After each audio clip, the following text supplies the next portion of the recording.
Tom Schreiber, Persuasive Speech.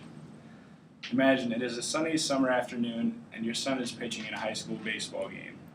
He starts his windup, delivers, and the ball is lasered back at him by the batter. Your son is defenseless and has no time to react to the hard-hit ball. The ball strikes him on the head near the temple, and your son collapses on the ground. He is knocked unconscious, possibly bleeding from his ears, and is rushed to the hospital. The doctor said he will never be fully functional again with the amount of trauma caused to the head and the concussion he suffered and the brain damage. Imagine this happening to somebody very close to you and how it would feel. This tragedy has happened to many families around the nation and can all be prevented by a switch to wooden bats in all baseball competition. The game of baseball was started playing with wooden bats. It was played for more than 100 years with all wooden bats. All the professional and semi-professional leagues in America use wooden bats.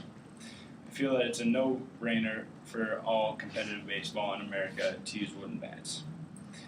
There are 4 eras of baseball bats in America, I feel. The first era was the wooden bat era. This is an example of a wooden bat. It's pretty simple and there's no extra pieces on it or anything. What you see is what you get. This era was defined by the power hitter. It took true power and technique to be able to hit the ball over the fence. There were no overly dangerous baseball bats, no line drives smoked back at the pitcher faster than they could react, and I feel this is how it should be. The second era in baseball bat history was the pre-BESR rating era. This era was one of easy home runs. Pretty much, if you could put the bat on the ball, you could hit it over the fence. The bats were very light and they had very thin walls, so the created trampoline effect would send the ball flying much farther. This era was very dangerous and many life-threatening injuries occurred at that time period. The third era is the BESR rating era. This era was when people started to get concerned about the injuries and all of the home runs that were being hit.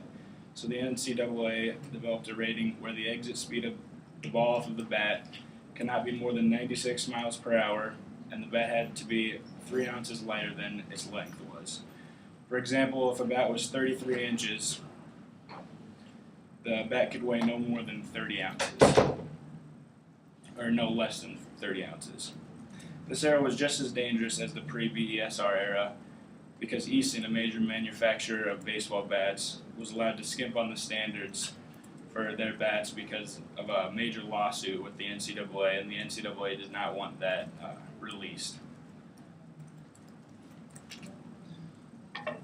This is a BESR baseball bat. It looks pretty fancy. This area actually flexes when the ball is hit, so the bat kind of slings the ball farther.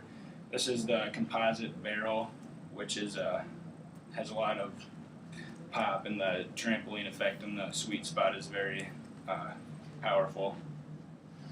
The fourth era of baseball bats would be the BBCOR rating era. The BBCOR rating is the NCAA's attempt to control home runs hit and lower injuries in games. This era is a lot safer than the BESR era, yet still not quite as safe as the wooden bat era. The ball can still reach speeds of up to 95 miles per hour off of the bat, and it is still possible to injure defenseless pitchers. This is a BBCOR bat. It looks pretty fancy, but honestly it is pretty simple. It's a one-piece bat. The handle doesn't flex, and there are inserts into the barrel that decrease the trampoline effect on the bat, so the ball doesn't go as far when you hit it. In Kenny Kirk's article, "Colleges Won't Break Away from Aluminum" in the Sporting News magazine, Cal State Fullerton George Horton estimates that each of his hitters would go through at least 1 bat a week if they used wood. Aluminum bats last much longer and are replaced for free when damaged or broken. The aluminum bats seemed necessary because wooden bats would break constantly, and aluminum bats were much more durable. Nobody thought that would be a problem until the 1998 College World Series of baseball, when there were a total of 62 home runs hit in the tournament by the competing 8 teams. And USC beat Arizona State University by a score of 21-14. Regulations and restrictions were implemented in 1999 by the NCAA to try to control scores. According to Harry Sawyer's article called The Next Big Hit in Popular Mechanics magazine, the first aluminum bat was patented in 1924. In 1972, a group from St. Louis named Worth released their first official Little League aluminum bat.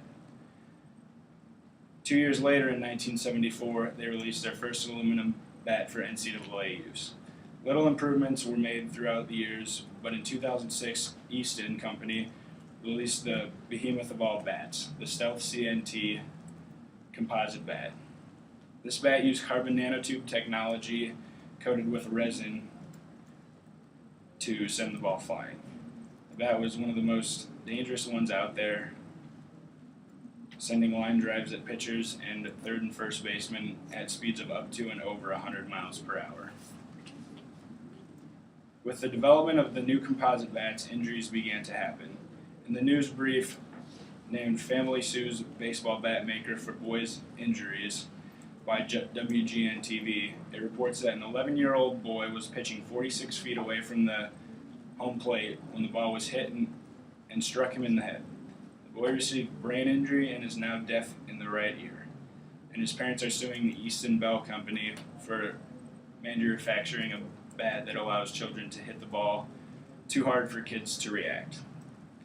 The parents are also calling for legislation that bans the use of those kind of bats in athletics.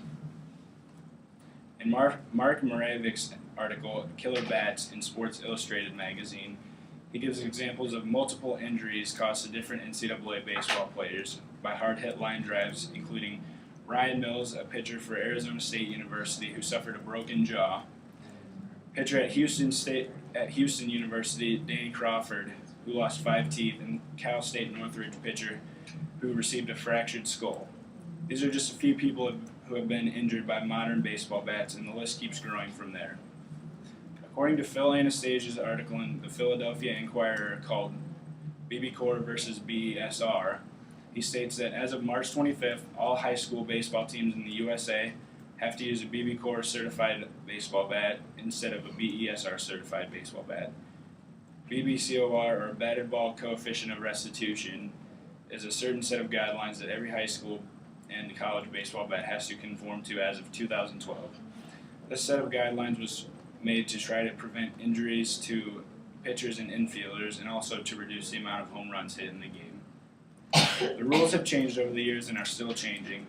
It only takes one person to make a difference, and that is why we must keep speaking out to change all competitive baseball to using wooden bats. Just imagine, with the bats employed in the game today, who's going to be next?